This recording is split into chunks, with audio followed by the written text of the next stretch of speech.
Ang title po ng message ko is Steadfast Love of God. The steadfast love of God. Amen. So, pag sinabing steadfast, it's unwavering or hindi natitinag. Amen? Faithful, devoted, committed. Yun po ang ibig sabihin ng steadfast. At ang pag-ibig daw po ng Diyos sa atin ay steadfast. No? Agree po ba ang bawat isa? Amen. So, maraming beses na nagbabago yung pag-ibig ng ating mga mahal sa buhay. Ng ating anak, ng ating kapatid, no? Pero ang pag-ibig ng ating Panginoon ay nananatili sa bawat isa. May mga times po sa buhay ko na parang hindi mo mahal ang asawa mo. Totoo po yun. Hindi porket na matagal ka nang magkasama, may mga times na nabibisit ka. Agree po ba may mga asawa? May mga times na naiinis ka. At parang hindi mo siya mahal. Di ba? Nararanasan po talaga yan. Pero alam niyo po, ang pag-ibig ng Diyos ay kakaiba. Ito ay hindi nagbabago.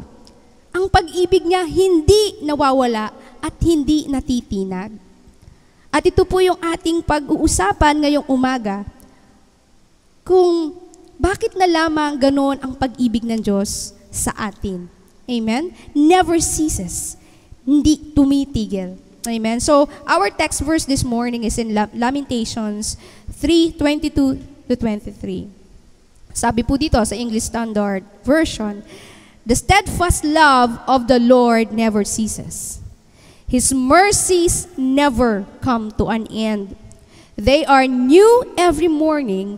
Great is your faithfulness." Wow! Grabe pala ang pag-ibig ng Diyos sa atin, no? Hindi tumitigil. Hindi natatapos. At gusto ko lang mag-focus sandali about dun sa His mercies never come to an end. No? Bigyan ko lang po kayo ng konting background in the biblical Hebrew language. The word for mercy or rakam shares the exact same three-letter root as the word for womb, yung rekem, which is yun yung womb is yung, ano Tagalog ng womb? Sinapupunan. Okay?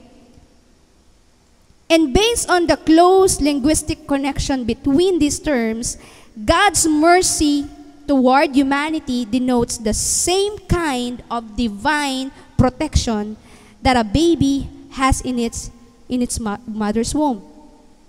No, ibig sabihin, yung rekem describes a woman's womb many times, even in Genesis. No? And in Genesis, God opened the womb of Leah and Rachel, which allows them to have children. At ito yung madalas na ginamit. No, bakit kaya, sinadya ba ni Lord John? So it means mercy is unceasing protection. Kung paano iningatan ng Diyos ang baby sa sinapupunan ng kanyang nanay, yun yung habag ng Diyos. Na ang isang baby na walang kamuwang-muwang, walang kaalam-alam, pero for 8 months na iningatan ng Diyos, ganun na lang ang pag-ibig at habag ng Diyos sa bawat isa. Amen? Ang habag ng Diyos sa atin ay tumutukoy dun sa banal na proteksyon na mayroon ng isang sanggol sa sinapupunan ng kanyang ina. At tayo pong mga nanay, kung paano naman natin minamahal ang ating anak, ganun din yung pagmamahal ng ating Panginoon sa atin lahat, no? I'm gonna share my experience po. Alam niyo po, hindi naman lingid sa inyo ang kaalaman na ako po ay may anak na panganay na dumaranas sa isang bipolar, no? Siya po ay bipolar at may mga times meron po siyang schizophrenia, which is nagkakaroon siya ng mga hallucinations. Ganyan po si Elijah. At for so many years, ito po ay siya po ay nagsasuffer sa ganong klase ng sakit. Amen. At madalas sinasabi ko po sa mga anak ko, sa dalawa kong anak, na you have to love your kuya. Mahalin niyo ang kuya niyo kasi siya ay may isang sakit na mahirap no, na mahirap i-control. Kasi yung klase ng sakit na meron siya, hindi niya kayang kontrolin. Dahil brain niya, yung kusang may nangyayari talaga sa brain niya, na hindi niya pwedeng kontrolin. Kaya mapapansin nyo, si Elijah po, sobrang kulit. May mga times na natutulog ako, papasok sa kwarto, tatanungin ka lang ng mga nonsense, yung kahit pagod ka. Pero alam niyo po, laging pinapaalala sa akin ng Lord, itong steadfast love niya. Kung paano niya ako iniibig, yun din yung laging nire-remind sa akin ni Lord kung paano ko rin ibigin ang aking mga anak. And every time po na pumapasok siya sa kwarto, may mga times na gusto kong magalit, gusto kong mainis. Pero pag nare-remind po ako sa pag-ibig ng Diyos, may mga times na kailangan kong bitawan yung ginagawa ko para pakinggan lang siya. At hindi po lahat ng tao ay kayang gawin yun. Dahil mapipikon ka, maiinis ka, pero laging sinasabi sa akin ng Lord, anak, anong mas importante, yung ginagawa mo o yung relasyon mo sa anak mo? Kaya kahit busy ako, may ginagawa ko, tapos magtatanong siya na kahit ng mga walang nonsense. Bababa ko yung cellphone ko, kakausapin ko siya, lalabas ako. Kasi dun ako nare-remind the Lord na, anak, mas importante yan. Mas importante yan kahit nonsense ang sinasabi niya, mas importante yung relasyon mo sa Kanya. Kaysa dyan sa ginagawa mo, kahit sabihin mong nag-aaral ka pa ng salita ng Diyos. Anong silbi ng pag-aaral mo ng salita ng Diyos na hindi mo na ipapamuhay? Yung pag-ibig. At minsan dun po ako naiiyak sa Lord, na grabe siya mangusap. Na walang saysay ang ginagawa mo kung hindi nakikita ang pag-ibig na yun. At lagi kong pinapaalala sa aking mga anak, sa mga na, you have to love your kuya. Mahalin nyo, mga anak, yung kuya nyo. Mahirap siyang mahalin kasi sobrang kulit, nakakainis. Pero may dahilan. Bakit nilagay siya ng Diyos sa pamilyang ito? At siya ang magtuturo sa'yo kung paano magmahal, kung paano maging humaba ang pasensya mo. Hindi yan nilagay ng Diyos sa pamilya natin ng walang dahilan. At tayo ay tuturuan ng Diyos kung paano magmahal. Amen? And you have to remember these things. And there are things na kailangan nating alalahanin. Paano magmahal, lalo-lalo na sa mga taong hindi ka mahal-mahal. Amen?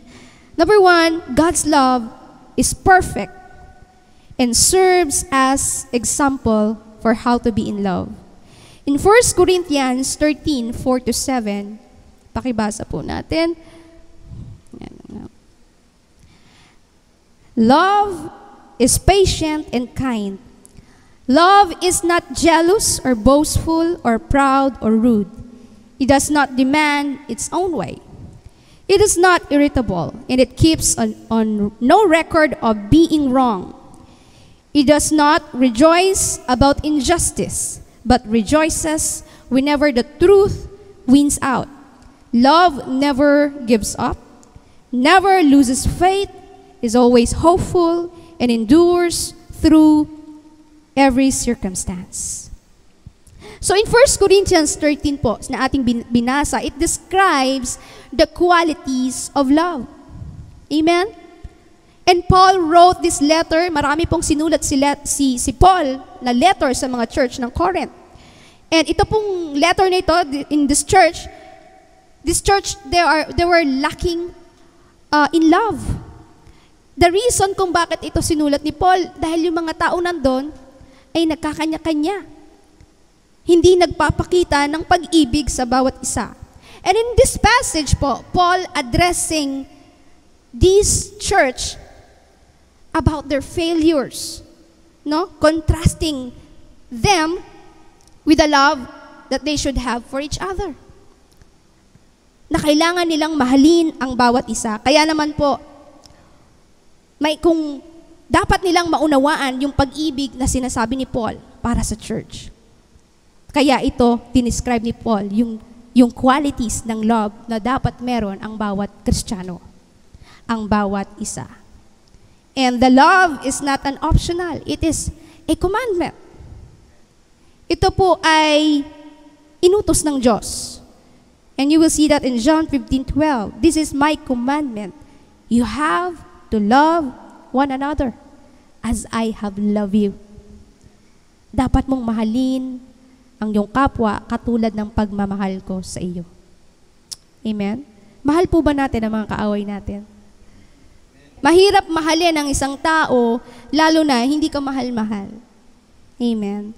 Pero lagi po nating tatandahan, ito ay sinabi sa atin na patuloy nating mahalin ang mga taong kahit hindi siya kamahal-mahal. Mahirap mahalin. No? Yung asawa mo pa nga lang, minsan mahirap nang mahalin. Amen? Yung anak mo, minsan mahirap mahalin. Kasi hindi perpekto, laging may pagkukulang at lagi kang may hahanapin. Kaibigan mo, no? Kahit yung kapitbahay mo, naku, na nagbibigay ng sakit ng ulo, napakahirap mahalin. Pero ito po ay sinasabi ng ating Panginoon. Na ang pag-ibig ng ating Diyos ay perfect. At siya mismo po ang nagbigay ng magandang halimbawa para ipakita ang pagmamahal. Amen? Hallelujah. And number 2, when you fully experience God's love, you have no fear. Sabi po sa 1 John 4:18, such love has no fear, because perfect love expels all fear. If we are afraid, it is for fear of punishment. And this shows that we have not fully experienced His perfect love. Natatakot po ba tayong mawala ng pera? Hindi naman. Yung iba, medyo. Yung iba, oo. Natatakot po ba tayong mamatay? Natatakot po ba tayong mapahiwalay sa mga mahal natin sa buhay? Pero sabi po dito sa ating binasa, no? Kapag naranasan mo ang pag-ibig ng Diyos, wala kang kakatakutan. Kahit umawalan ka ng pera, alam mong si Lord na magpo-provide.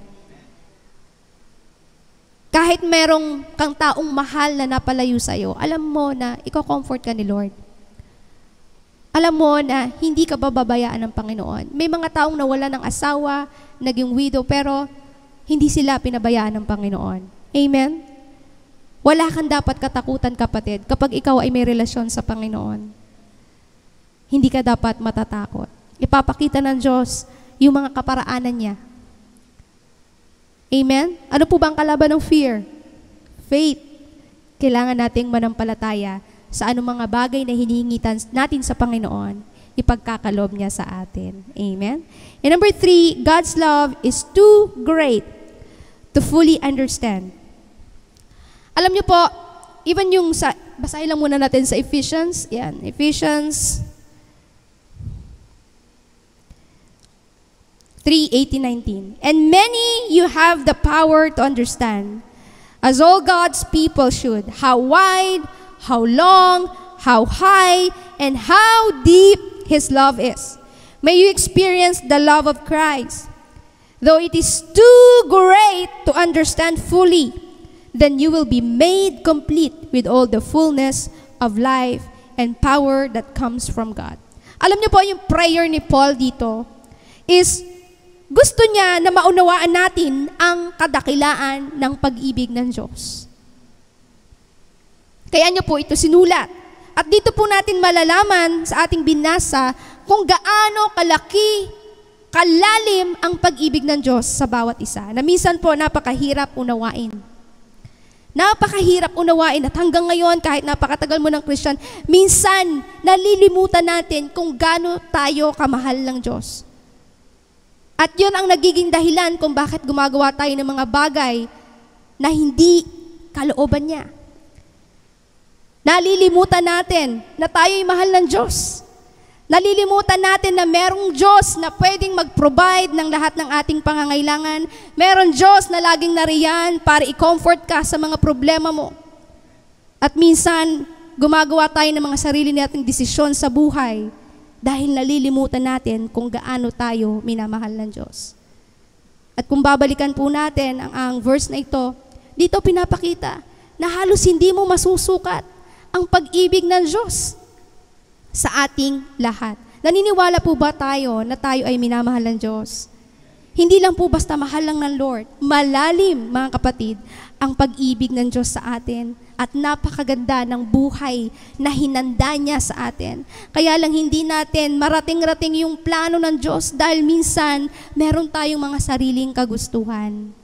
Minsan sinusunod natin yung mga bagay na sinasabi ng mundo, prinsipyo ng mundo, pero pag prinsipyo ng ating Panginoon, ng ating pakikinggan, mararating po natin yung buhay na pinilano, hinanda ng Diyos sa buhay natin. Amen? And number 4, God loves you so much that He sacrificed His Son for you. Alam na alam po natin to, John 3:16. Amen? Gayon na lamang ang pag-ibig ng Diyos, hindi lang sa mga Kristiyano, kundi sa lahat ng tao. Amen? Sa lahat ng nilikha niya, mahal ng Diyos. Pero nakakalungkot po dahil maraming tao hindi nauunawaan kung anong ginawa ni Jesus para sa kanila. At tayong mga nakakilala na sa Panginoon, wag po tayong maging kampante. Dahil naniniwala po ako na hindi po, ang purpose ni Lord ay hindi po para lang maging miyembro ka ng isang church. Ang gusto niya, ihayag mo ang pag-ibig na naranasan mo sa Diyos. Napakadami pa pong naghihintay na makarinig ng salita ng Diyos. Alam niyo po, pag nakakita po ako ng mga saksi ni Jehovah, they are devoted po, diba, na mag-share. Talagang pupuntahan sa bahay. Even, I think, mga INC, ganun din. Kukulitin ka. Though minsan, hindi maganda yung pangungulit, pero makikita mo yung grabe yung boldness nila para lang ma-share yung word ng kanilang paniniwalaan. Pero nalulungkot po ako dahil tayong mismong mga Kristiyano na alam ang totoo, alam ang Biblia, alam ang pag-ibig ng Diyos, alam kung anong ginawa ni Jesus sa atin, pero hindi po natin ibinabahagi. At lagi niyo pong tandaan, mga kapatid, tayo po ay mananagot sa Diyos. Kapag wala po tayong ginagawa na ibahagi ang salita ng Diyos, kung lagi kang tameme at dahil nahihiya ka, sabi ng Lord, kung kinakahiya mo ako, ikakahiya din kita pagdating sa langit. Kaya wag po nating ikakahiya ang ating Panginoon. Kung may pagkakataon po na kayo ay makapagbahagi ng salita ng Diyos sa kapitbahay mo, sa kapatid mo, minsan mahirap pong magbahagi ng salita ng Diyos, lalo na pag kilala kang hindi maganda ugali. Agree po ba kayo? Nasira na yung credibility mo, yung reputasyon mo. Yung share ng Word of God. Ganun nga ito nga, napakasama nga ng ugali niyan eh. Chismosa nga yan eh, or diba? Paano ka nga naman makakapagbahagi ng salita? No? Pero umpisahan po nating subukan. Wala pong imposible sa Panginoon. Maaring nagkamali tayo in the past. Maaring naging pangit ang mga nakita sa buhay natin, pero ipakita natin na binago tayo ng Panginoon. Kasi kung lagi mong iisipin sa isip mo, nakilala kasi nila akong ganito, palamura, o nakilala kasi nila akong ganito, chismosa, o nakikipag-away, pwede po nating baguhin yun. Kasi kapag lagi po yun ang naiisip natin, magiging hindrance po iyon para hindi mo magawa ang dapat mong gawin. Pero kung iisipin mo na wala ng condemnation pag na kay Jesus ka, gagawin mo yung dapat mong gawin. I-share mo si Jesus. Kahit sabing, paka-plastic naman, okay lang kapatid. Plastic ako, okay lang. Mamahalin kita. Amen? Kasi yun po ang kailangan nating gawin. Maraming Kristiyano, nakikinig lang po tayo sa Word of God, pero hindi po natin binabahagi. At nakakalungkot po yun. Lagi ko pong ipapaalala, mananagot tayo sa ating Diyos. Pag tayo po'y humarap sa langit, isa-isa po tayo. Isa-isa po tayong tatanungin, anong ginawa mo? Pinakita ko ang pagmamahal ko sa iyo. Pero hindi mo ibinahagi ang pag-ibig na yun sa iba. Amen? So nakakalungkot po. For so many years na naglingkod ka, na umaattend ka ng church, pero hindi mo ginawa ang purpose mo. Hindi mo sinunod ang salita ng Diyos. Hindi ka nakinig sa salita ng Diyos. Sayang. Kung sa impyerno lang din pala ang punta natin. Kaya napaka-mahalaga po, mga kapatid, hindi lang po tayo nakikinig, kundi nasa pamuhay rin po natin. Nakikita sa buhay natin na tayo ay totoong Kristiyano, na tayo ay totoong binago na ng Panginoon. Kaya mo nang mahalin ang mga taong hindi ka mahal-mahal. Kaya mong i-reach out ang mga taong nagbigay sa iyo ng sakit sa puso. Hindi mo naisipin yung pride. Hindi mo naisipin, kapatid, yung pride. Ibababa mong sarili mo kung paano nagpakumbaba ang Diyos, kung paano sinaktan si Jesus. Pag naisip mo yon, kapatid, mawawala ang pride na yon. Ibababa mong sarili mo kahit ikaw pa yung maging mukhang pangit tingnan. Kahit sabihin pa na, tingnan mo, siya rin pala, bababa rin pala. It's okay. Kasi hindi mo naman ito ginagawa para sa kanino man o para sa mga taong hindi mo kasundo. Ginagawa mo ito sa Diyos mo. Kasi haharap ka sa Kanya.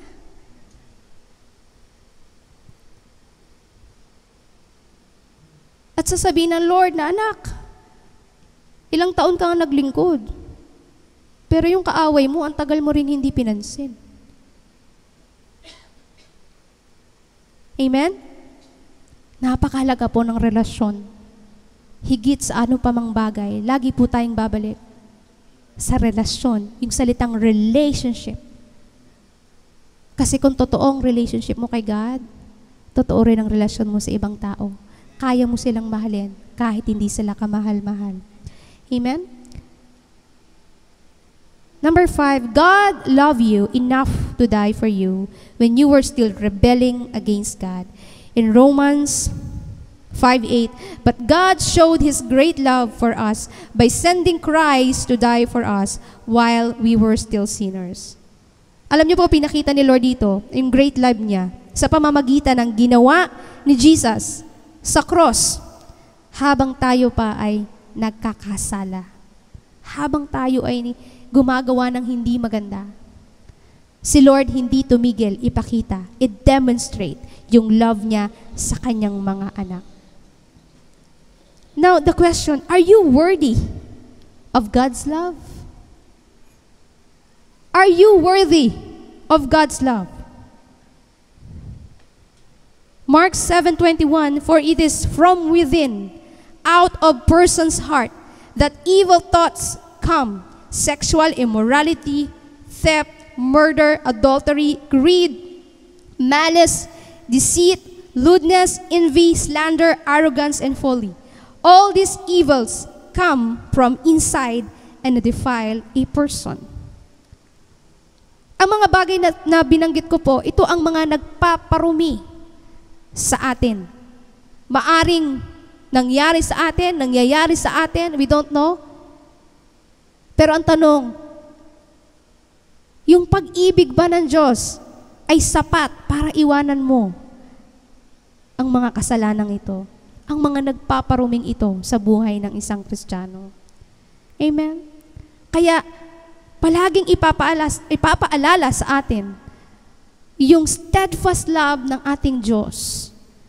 Kailangan natin, mga kapatid, maunawaan yung pag-ibig ng Diyos sa atin.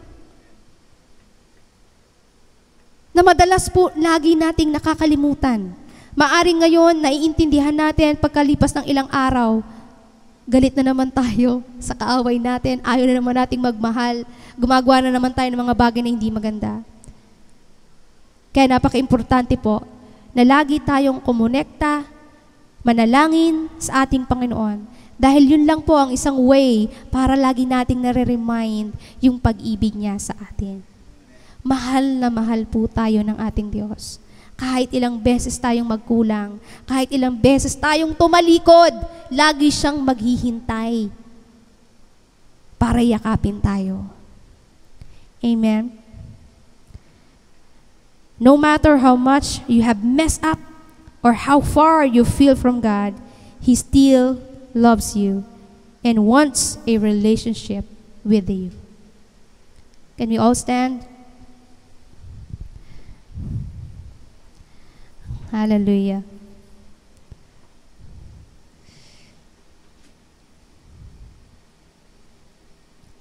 Thank you, Lord.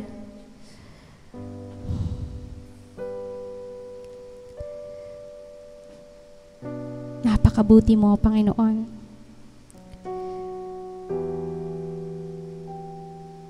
Grabe ang pag-ibig mo, Panginoon.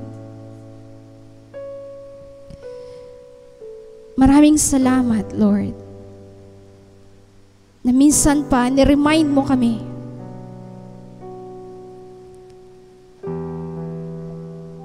sa napakalaki at lalim ng pag-ibig mo para sa amin. Patawarin mo kami, Panginoon, sa maraming beses na hindi namin ginagawa, hindi namin pinapakita ang pag-ibig na yon.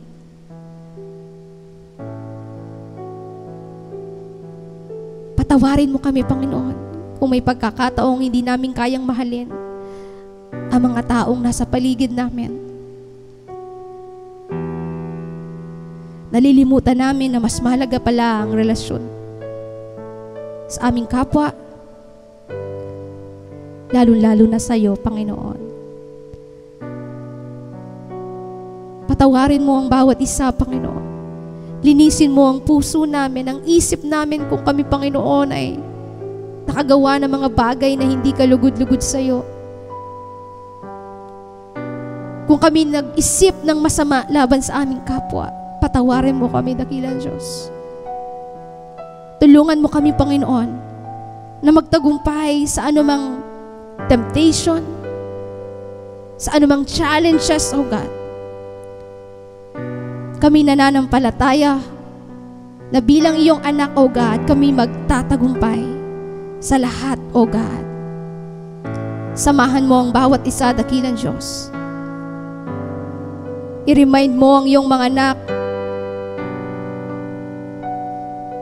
tungkol sa pag-ibig mo, O God, na kailanman ay hindi titigil, hindi magbabago para sa aming lahat.